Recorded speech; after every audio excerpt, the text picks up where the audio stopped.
Good morning. Welcome, everybody, to the third annual President's Convocation at Wartburg College.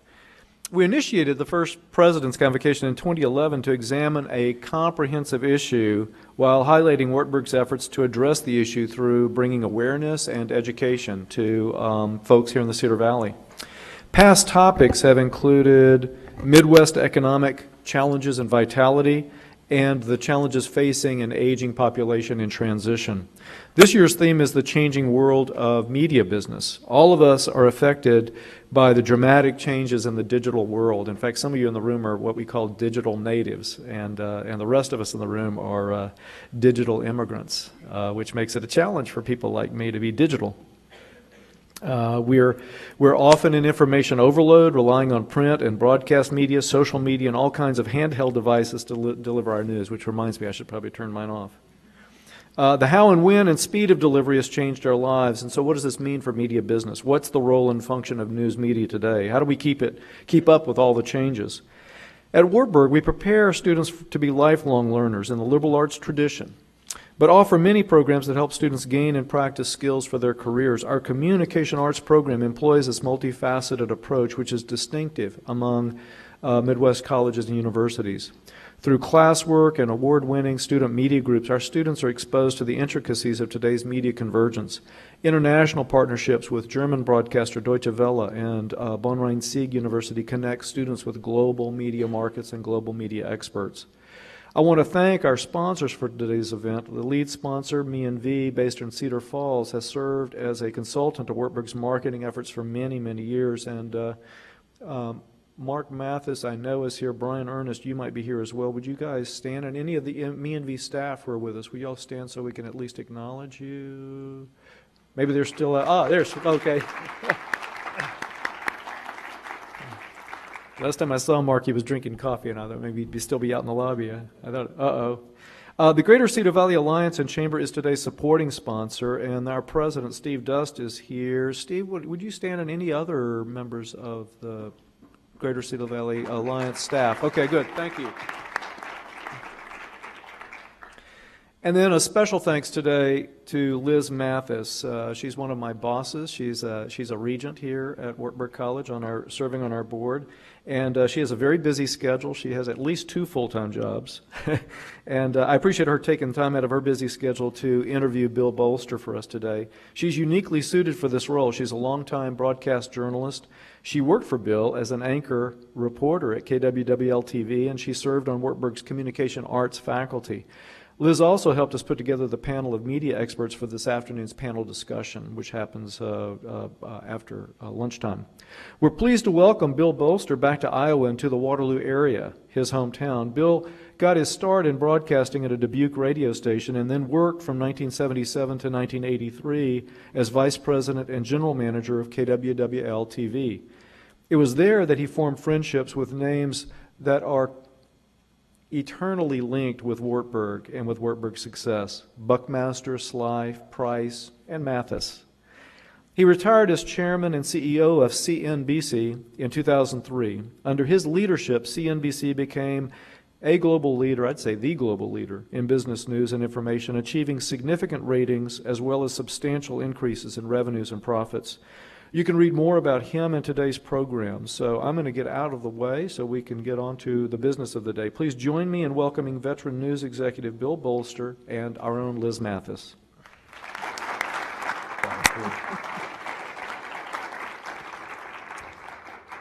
Bill, thank you so much for coming to Wartburg. How long have you waited to do this? How long have I been waiting to do this? Yeah. A long time to ask you. I might remind you, I don't have to answer every question. Deep questions here.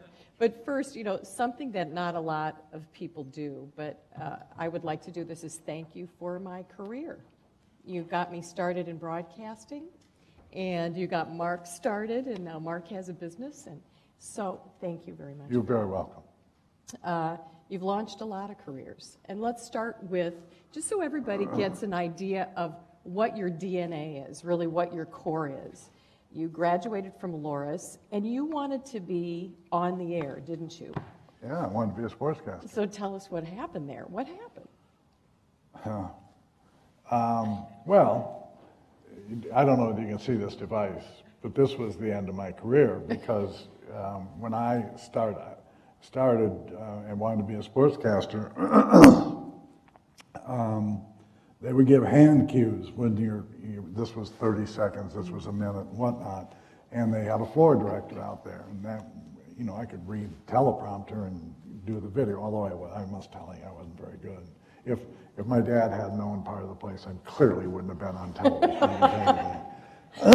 And so then the director starts talking to you through an earpiece, which she's very good at. Now, I'm going to tell you something. That isn't as easy as it sounds, because I'm reading along in this story, and Ray Smith says to me in the headset, "Bill, you got 30 seconds to commercial." And I said, "What?" And within a week, my mother took me out to lunch. My dad was long dead, and she said, "Billy, is there anything you can do that won't embarrass the entire family if I was not?" Now, when your mother takes you to lunch and tells you that, I've ended it. But after that, you had survival skills. I mean, the length of your career, the breadth and the width of your career show that you had survival skills. So how did you survive that criticism from your mom to keep going and then go into what you did? Well, I'll answer two questions. The other thing I gained was an enormous respect for your craft, because I couldn't do it.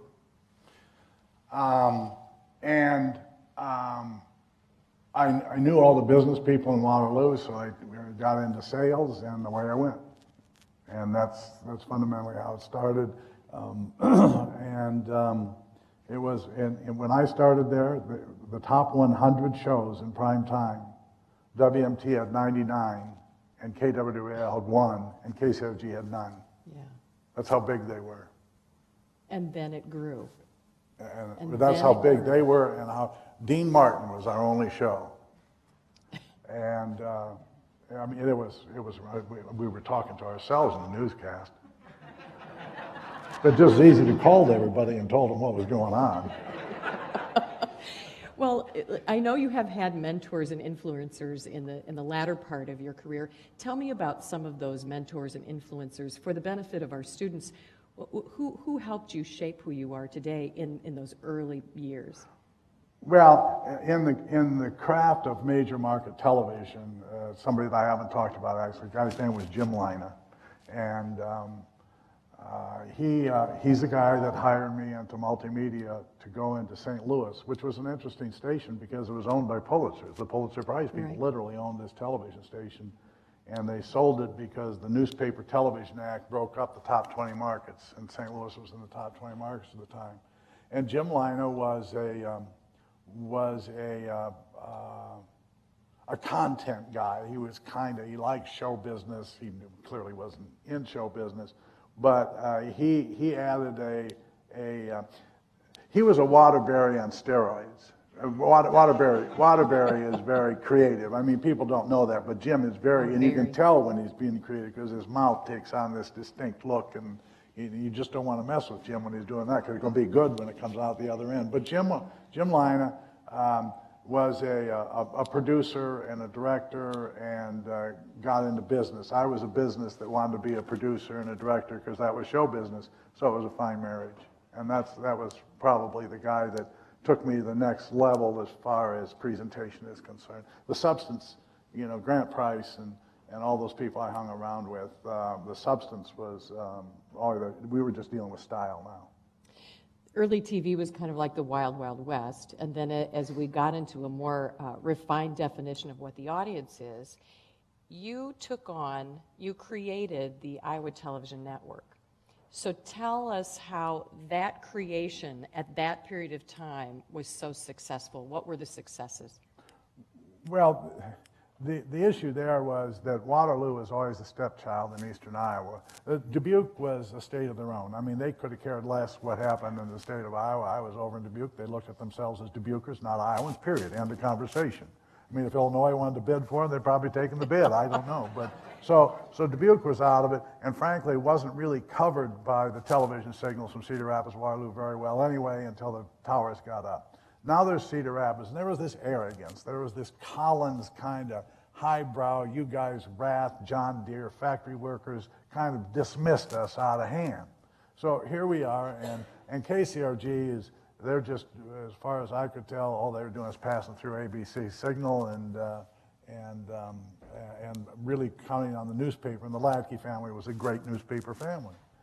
So we're not a player in much at all. We'd done better, but we weren't really where we should be. And I am at an event, and Lute Olson is there. I've never met Lute Olson in my life. I think he was only there a year or two, maybe. And I like sports. I mean, I like sports. So I said to him, you know, how's your basketball team going to be? And he said, nobody goes to the games. They're underexposed. I can't even recruit the best players in the state of Iowa. And he kind of, I mean, that was kind of it. And I thought, boy. And he was from Minnesota originally, I think. So I don't know. Something happened. Well, actually, I had televised a game a couple years before that when Ralph Miller was here. And Ralph Miller played Purdue. Why I did this, I don't know. But I televised the one game, and Rick Mount was playing for Purdue, and he was a great basketball player. It did pretty well. Did pretty well in the ratings results, but it wasn't a rating period. So anyway, I get talking about this, and I talked to Harry, and Lute has a pretty good team. He has Ronnie Lester, who was very good, and Ronnie Lester and of his own probably made them a top 20 team. Now I'm not sure I knew that at the time. Anyway, so I televise 2 games, and they're during rating period. And unlike in Waterloo, you don't get the results of the rating period, 60 days, 90 days after the rating period is over. So the basketball season was over before I knew how well they were, and they'd done, 20 ratings and 50 shares. And WMT refused to discuss them, because they got beat, and I didn't want to discuss them because I knew we had a winner, and if it got out there, somebody else. So I went down to Bump Elliott, and I offered him $250,000 for 3 years to own the rights to every Iowa basketball game at home exclusively, and to own the rights to the away games on a preferred station basis, because in the Big Ten at that time, you could designate the team of the television station that was your home station, and that was us. So that's the way it worked. And when the ratings came in on that, and I had a 3-year contract, the idea was, how much money could I charge? How much money could these people afford? Because there's no question they had to buy the advertising on it. And there was no question that you were going to dominate the state, because WHO had to buy it, KIMT had to buy it. They were going to lose their ADI over the strength of these events. And Jim Waterbury, who I knew very well from Campawonka, was running KTIV, and children's camp. And Harry Slife was helping me out. So we had the state covered, and literally, you shut down the state of Iowa on Thursdays and Saturdays. Oh, yeah. And the impact on that on NBC was huge, because that made the state of Iowa was the 19th largest market in the country, and we were preempting Hill Street Blues.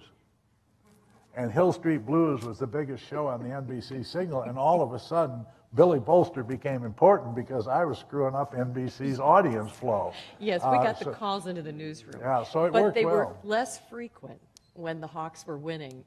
The phones didn't light up as much. Well, the truth is, I didn't care. Yeah, that's exactly right. That's exactly right. We'd say, Bill, we got these calls. He'd say, that's all right, keep going, moving forward, let's look forward. And we took it from that to news. Yes. We put together news networks among the stations, and the NBC became the dominant source of Iowa. And before that, my later friend Michael Gartner was the dominant person in the state of Iowa through running the Des Moines Register, and he did a great job with the Des Moines Register. So we're going to talk about digital and media business and all of that. So really, when it gets down to it, what makes good television? And what makes good television is that depending on whether it's digital or whether it's over the air. What makes good TV? News, you mean? And it just, what makes good TV? Well, I think there's two. I'm not sure I know what makes good TV.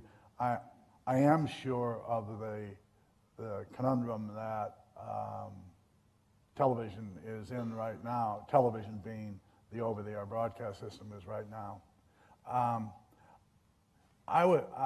Grant, it's why Grant and I worked together well, and then when I left here, I hired two people that were equal to Grant, a little more contemporary, but equal to Grant. And see, the best way I can describe it is that I always used to think there are some stories that you got to put on because whether the public is interested in them or not, they're so important you got to know. But in order to do that, I got to put that clown in Toronto on in order to keep the audience from not going over to KGAN or whatever. And that's the part of prostitutionalizing the pure product that I'm glad I'm not there, because I would do it. I'll tell you that. I mean, I would prostitutionalize it like crazy because this is a business, and I try to sneak the information in between those awful stories. But I don't know. I'm not sure they survive as we know it. I'm not sure that there isn't going to be all three television stations doing one broadcast, sharing revenue and sharing expenses. I don't know what happens, but you can't deteriorate the quality of the reporting and the journalism the way it's being returned right now. I mean, I watch New York news because the cable or the satellite gave me that when I was running the stations, and so I still do. And I don't know what they're doing. I mean, if you can't uncover a news story in New York City, you're not very good. Mm-hmm. Mm-hmm. So I don't know. I don't know the answer to the question. I do know who's the shield law going to protect? Is it going to protect every blogger? Hey, you can't go on and say Bill Bolster is having an affair with Jackie Kennedy and be protected by the shield law, for God's sake. I mean, I don't understand all that. Every market that you've been in, so Channel 7 in Waterloo, in St. Louis, KSDK, WNBC in New York, CNBC, you have increased the ratings. And in CNBC's case, when you began there, you said, I am going to make sure that CNBC eclipses CNN. And everybody kind of scoffed at that. So I'm not sure I haven't been drinking. That's my next question. That's my next question. That is the damnedest thing I ever said. Boy. So well, let's start with, okay, so you've increased the ratings. Is there a template? Is there a secret to that success? What's the driver there?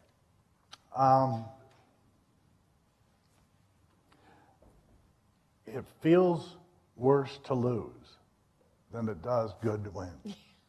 Yeah. Isn't That's that the only truth? thing I can tell you. I mean, Yeah. and you can never quit, and you got to do whatever it takes that isn't immoral, illegal, or unethical. And there's a distinct difference between leaders and managers. Managers will distribute the responsibility, and I mean, everybody, you all know this, will distribute responsibility and accolades, and usually have no or little ego. Leaders have to be able to do two things. One is to say I'm wrong, and one to say I'm sorry, and the other one is get out of the way and follow, because here's the way we're going to do it. If it's wrong, I'll take it on. If it's right, next. And I chose that. So it never occurred to me that it wouldn't work, and I got used to scale. And by the time you get to New York, how can you lose in New York? I mean, these fools, they're there all their lives. They don't realize, I'm selling the spot, a commercial, and $300 to 10,000 audience in Waterloo, Iowa. They've got 3 million people, and they're selling it for $800. When they hired me, and Jack Welch showed me these numbers, I said, this is a slam dunk. I mean, and the sales paradigm, interestingly enough, in New York, went from trying to sell to no. I said no. You're not going to interrupt my newscast for $800. I can tell you that right now. You do whatever else you want, but I'm not going to put a commercial in there for that. And the sales department quit. And I said, swell, you weren't doing anything anyway. They were buying from you. You weren't selling it. And then that's when the hog farmer stuff started. And I loved it. I The loved it. hog farmer stuff. Well, I can remember you telling me when you went to KSDK, you said one of the anchors, I believe, walked up to you and said, "You're from Waterloo, Iowa?" And you said, "Yeah, we just got color TV last year." So how have you used that hog farmer, your poor dirt farmer caricature? Well, as- if I were to get one thing through to the students in this room that are from Iowa or who came to Wartburg because of what it represents, what it is it's unique outside every place outside the state of Iowa. I mean, if you go to Chicago, it's unique, although not as much. You go to New York and you say, "I'm from Iowa," I mean, they're taken back, really. Well, and so it just became easier to say, yes, I was raised on a hog farm than to explain my dad was in a women's ready-to-wear store. I mean, that wasn't too interesting. But by the time I got done, I mean, I had this story that you had me wandering around barefoot in the pig manure, and geez, it just used to enamor these people, and they're talking about going to the Hamptons or Darien, Connecticut or something, and I'm talking about going home to slop the hogs. Now, my wife didn't think a great deal of this. Eileen, yes. So so the New York Times does this story, and they're talking about this, and finally somebody called Iowa, and I think they called Waterbury. He's never admitted, but I think they did, and the story came out in the New York Times, so the closest he's ever been to a hog farm is the leather in his Gucci loafers. The truth comes out. And for those of you who don't know Jim Waterbury, he was the longtime general manager for KWWL and my boss for a number of years, and also a very good friend to Bill and a coworker with Bill. And a lot of people call Jim for advice. They call Jim. He is a straight shooter. We really like him. He also went to Princeton. I don't hold And he that went to against him. Princeton. Yes, he's brilliant. Okay, so So are we. well, yes, you are. No, Very we are. definitely. I mean, so they have a little more stringent requirements. I mean, so what? What do the results look like? That's So it. So What's are we. the end product? What's the end product? So are we. And walk out of here. And I'll tell you something else about the college that we happen to be talking about, and the college I went to here. It's a tiebreaker in hiring, because I think that you come out of here not only with a great business practice and an education, but a moral fiber, because of the parochial atmosphere that the faculty and the staff and the administration have. And we're pretty good people. Mm-hmm. We're pretty good people walking out of here. Mm-hmm.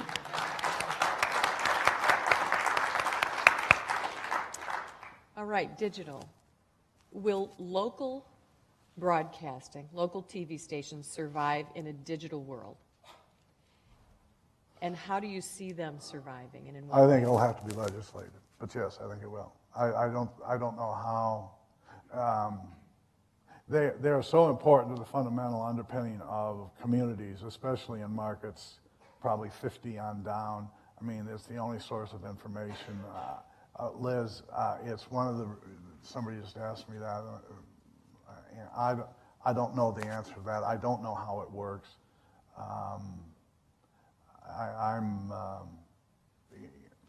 Warren Buffett believes it's going to work. I mean, he's buying newspapers in Des Moines and State City. I just don't know how it can work. I mean, it's a mystery to me. Mm-hmm. And it's one of the reasons that I continue to be involved in discussions like this, because it's very personal with me. I mean, this is about KWWL and Waterloo, Iowa, and the citizens of Waterloo, Iowa. So I don't know the answer to it. So when you say legislate, you mean as just to protect, almost like we did with the family farms, is trying to protect the family farm and the Tondo? I wasn't in the legislature. Okay. legislators. Well, in the first place, Liz, one of the things that's going to happen is the cable systems will go away as we know them today. Well, this happen in the next 36 months, in my opinion. And they will provide the conduit for full motion video into your home. The cloud may do a part of it, but fundamentally, let's stick with this notion. So somebody is going to call you up and become the designee, so that instead of you getting what they call the basic package, and that includes the food channel and all kinds of stuff in your local stations, you're going to be able to buy all of those discreetly. so that if you don't cook, or if there's a baby channel and you're beyond childbirthing years, you don't want to watch it, so you'll say no to them. But I can tell you what what people are going to say yes to. Totally. They're going to say yes to ESPN, and it's going to give them enormous pricing power. Enormous pricing power. But they may not have 17 channels like they do now. CNBC is going to be said yes to, but it's going to be in households of 150K or up. And so they're going to have pricing power. Now the question becomes, what happens to the other people that are getting paid? Do I think KWW, the citizens of, what's the region we call this? Cedar Valley. Will the Cedar Valley customers pay for KWWL TV? That's the question. Because the form of revenue, kind of the deal that's made with the devil, and that is, you pay us and we'll make sure the commercials aren't outrageous, so that you do get some content, and there is. Then what happens during network programming? Does NBC get part of that revenue? I don't know. I don't know. It's why the most important conversation going on today is intellectual property rights. Who owns what? Yes. That's the comment. So you think that we will pay for everything we watch, almost like a... But you won't pay for stuff you don't watch. Yeah. So net, your bill will probably go down. And you'll have a smaller selection. But you'll going to be of decide what your you want. interest. It'll be the same A la menu. carte and a package. A la carte is the term. A la carte. I think that's going to happen, but it's going to come through streaming video. I don't think it's going to happen because the cable companies are quit bundling, because I don't think they know how to do that. And I don't think so. Julie Kraft told me CNBC started to live stream yesterday. Yes. And so how can that be monetized, or is it already monetized? I don't think CNBC will occupy a cable space because, just by definition, anybody that watches CNBC is internet savvy. And so I don't know whether any of you have it. I'm way over my head here, but I got Roku, so my computer is hooked up to my television set, and I can get all kinds of stuff now, and I can do it by the drink, and that's what's going to happen. Yeah. That's the way it's going to be. But the cable companies are not going to go out of business. Otherwise, you'd see their stock price going down or them being shorted, because they're still going to need a conduit to bring you in the signal. It's also why you're going to see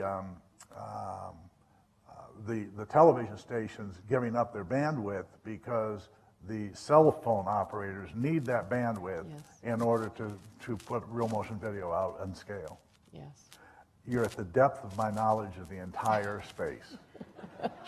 And if that's yours, then it must be all of ours too, because you're the expert. I'm going to open this up to questions to the audience, and if you want to stand and ask a question, I'll repeat it so that we get it on broadcast, on record here, and then Bill can answer it. Is there anybody in the audience that has a question for Mr. Bolster? Yes, go ahead. I'm interested in what you said about sort of a la carte ordering of things, and I wonder what that means for actually getting what I would call authentic news, or something that at least approximates objective news. It seems to me we already have a situation where most of my students, like my children, get their news off of the internet, and then they select the kinds of news sources that they'd like to have, which typically incorporate their own sort of orientation to start off with, their own ideology to start off with. And I wonder if we move to this, if this is the way the industry is going, if we've just said goodbye then to actually being able to trust news sources in any way. So his question is about selection a la carte of news, and how does that how does that affect the trust and the truth of news?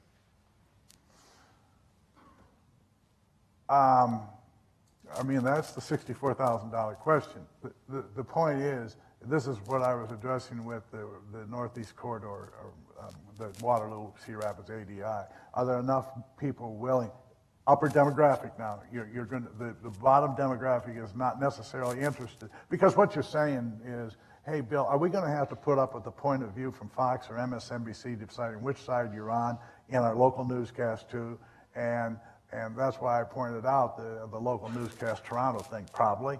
But if in fact somehow there can be a silent covenant made between people like yourself and me that says, look, if you'll do news, I don't care if you do fun stuff on there, but I need news, weather, and sports as a jump ball. I'll pay $4 a month and it goes to you. I think, I don't know what happens to that. I don't know. Now, I'm almost positive that when television started, that the Newspapers Publishers Association had the same conversation and thought the world is coming to an end. So I don't know how uncertain I am. But I must say, on the surface, just as I agree with you, it's just you watch some of those shows, and the way they ask questions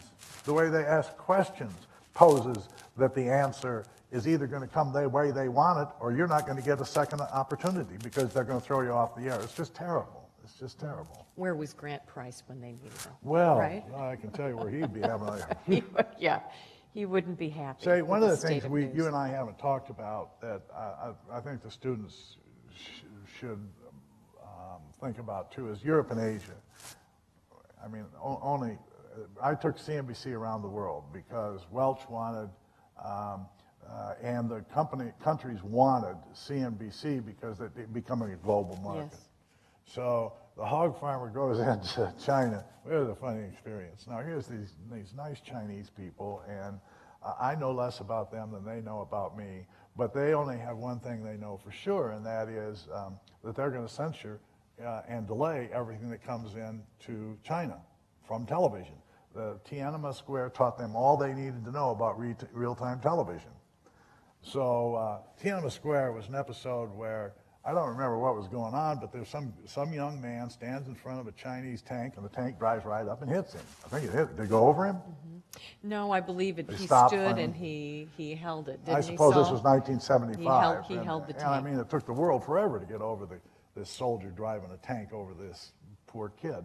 So we kind of, and my style doesn't work very well in translation, and especially. I mean, it just doesn't come out the same, I guess. I don't know. There's this poor little nice Chinese person trying to say, no, we ain't going to do that. I don't know what ain't is in Chinese, but he didn't get it through the way I meant it. So the discussion, and everybody that was in the room with me had a military uniform on and stars. So it was an interesting experience, and the brand was so powerful. One of the things that stuck with me was the brand was so powerful they had to do it the way it should be done. Because you couldn't have them with the commodities market and the markets and they're trading Japanese issues. You couldn't have that being delayed or anybody being able to fuss with it. Europe and Asia were remarkable. If I had to do business tomorrow outside of the United States, I'd do it in Germany. Those folks understand. I mean. It was no nonsense. Make your pitch. You got 12 minutes. We're going to sit down and talk about it. Then, instead of going to a country club and playing golf, you go to a beer hall, and it's assigned seating. You don't know it when you're a guest, but it's assigned seating. If you sit in the wrong seat, some man is going to ask you to leave. That's his seat. He sits there every day since 1957, and he's going to sit there today, too, regardless of where you're from. Loved you. London, England, never had such difficult people to motivate in my life. And I've come to grips with, after the personal experience, that little bit of that has to do with Queen. Because no matter how hard I work, I'm never going to be Queen. And yet here, if I work really hard, I might be President of the United States. But in England, forget it. So there's no cause and effect relationship. The monarchy. And it's just, the Arabic states, were the most unusual experience I've been through. I mean, that is the way men would have liked it before EEOC came about. Boy, I'm going to tell you, that is quite a crowd. There is no redistribution of wealth there, and those folks are serious about the commodity markets and were very receptive to anything that CNBC did there. But the European experience, the only way I've ever gotten involved in that is through General Electric, and Jack provided all the information. They sent a protocol officer along with me. One interesting sidebar is at Christmas, the Queen of England invites the media, controlled media, I don't know, maybe 25 people, to the White House, to the palace to wish her Merry Christmas, I guess. So they're scared to death that I go waltzing over there by myself. You know, God only knows what's going to happen.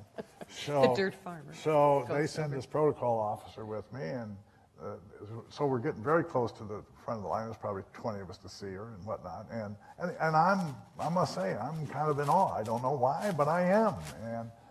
And he says to me right before I get up there, if she takes her glove off, it means she wants to shake your hand. If she doesn't, just do whatever you're going to do. I'd prefer you bow, but you may not, so just do whatever you're going to do. And while I'm thinking about that, I'm next, and there she is. And she's taking her glove off, and whoa, whoopee ding. It's just interesting to go around the world. That was a long ways from Waterloo, Iowa, too, by the way. It certainly was. And South America as well, you were able South to expand America, markets. Mexico was the only time I've ever felt endangered in my life. Everybody had their own security system. The armed guards, that was scary. And then, actually, when I was over there one time, a reporter from the Wall Street Journal got picked up by a cab. They're all Volkswagens, those little Beetles, and taken in an alley and killed. So that had my full and undivided attention. Yeah. So, anyway, the international aspect of it was something that I never expected. It was kind of interesting. Just to be flexible in each of those Yeah. areas. And Yeah, it was. any other questions? Yes. What about the role of public television and public radio?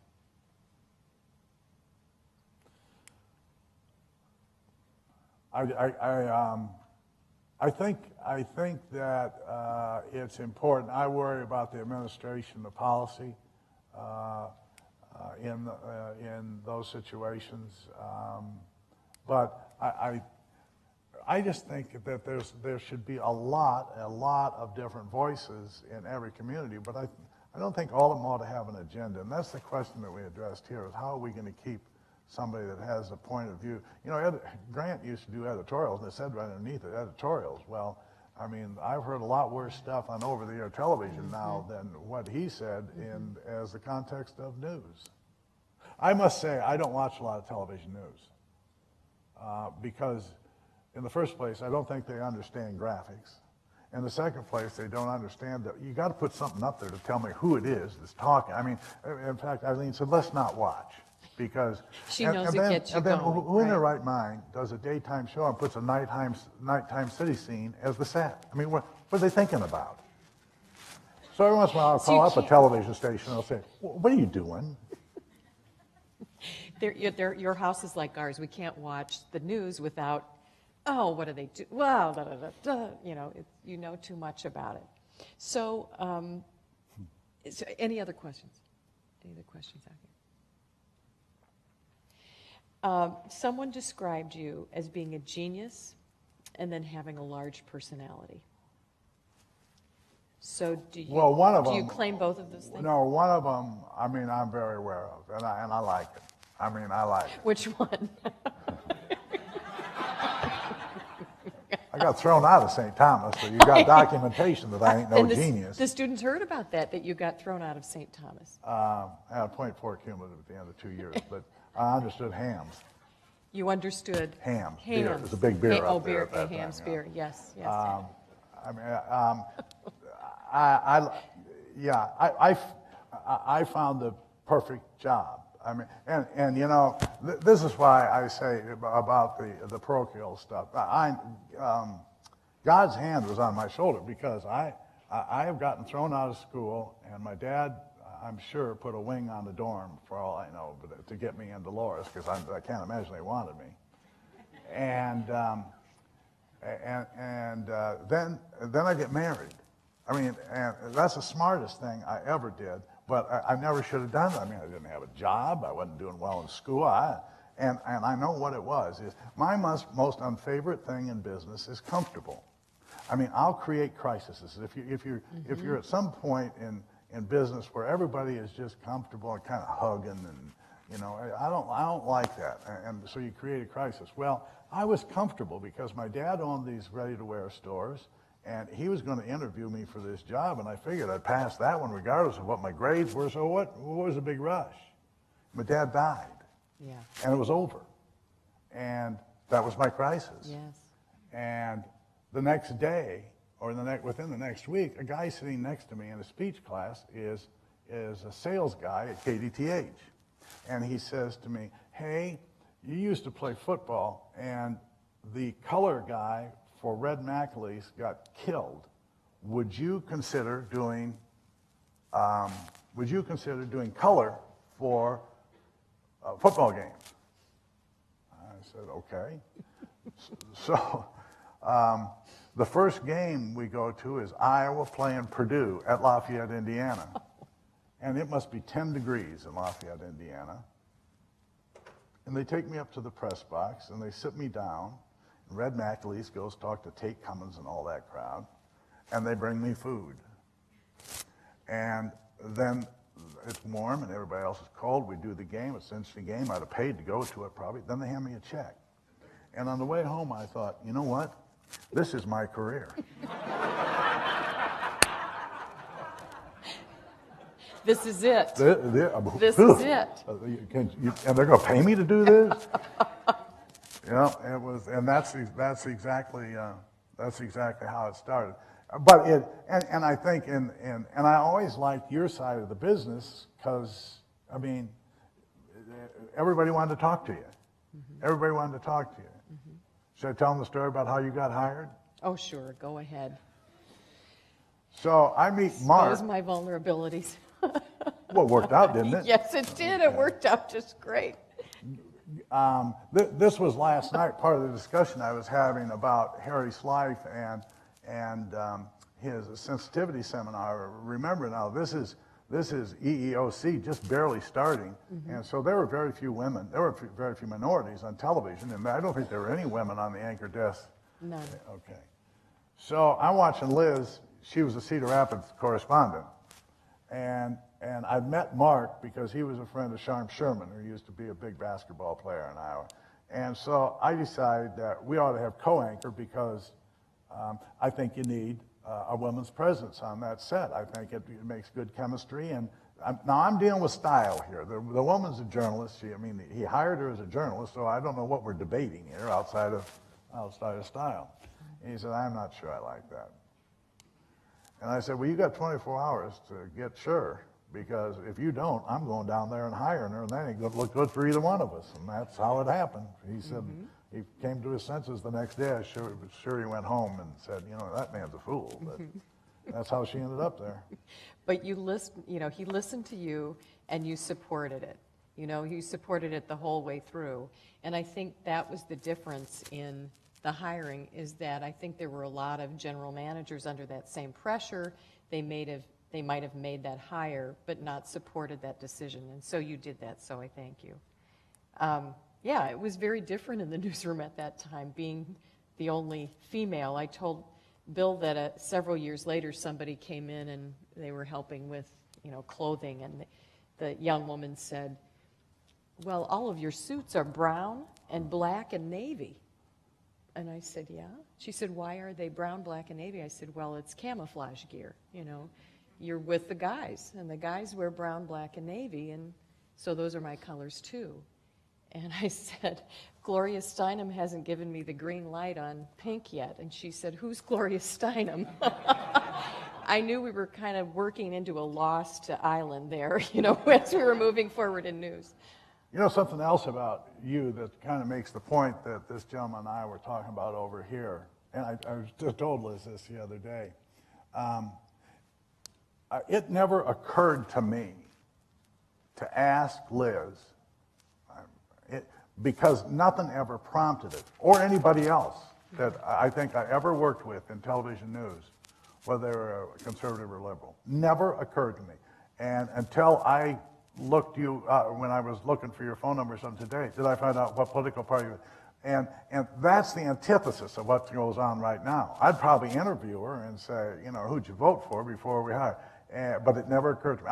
I don't know if you said to me, I'll give you $1 million to identify what Matt Lauer's politics is. I have no idea. Right. I have no earthly idea. Mm-hmm. Bill O'Reilly, I can tell you. Mm-hmm. Yes, very definitely. Chris Matthews, yes. Well, he worked for me. Oh, did he? Oh, my God. Yes. Oh, my God. Oh, my God. How much time do we have? Oh, well, I think we're running out of time. I'll tell them that funny story about Sure. Grodin. Charles Grodin worked for me.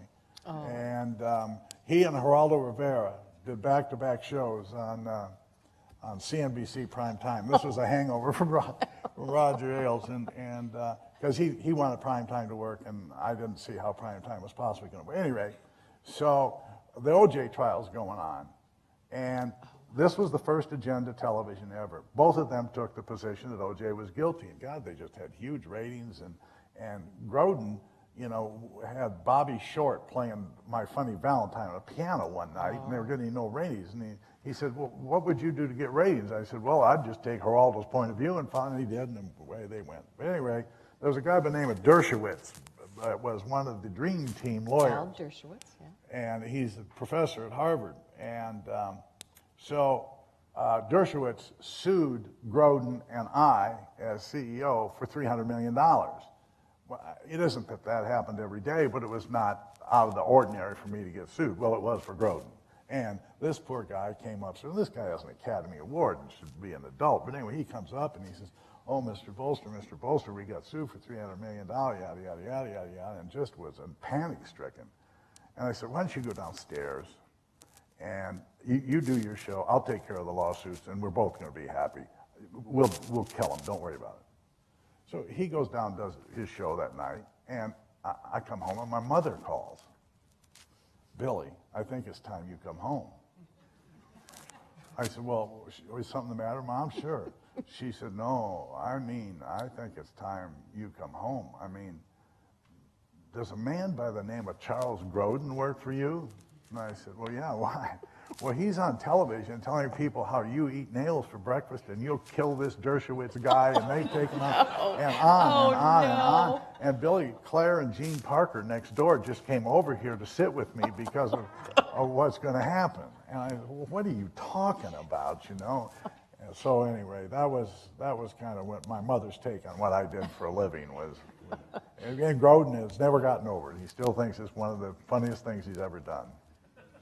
You know, we started at the beginning saying who were your mentors early years. You've mentioned Jack Welch, and you did tell me over the phone last Thursday that Jack Welch is one of your friends and has helped guide you throughout your career.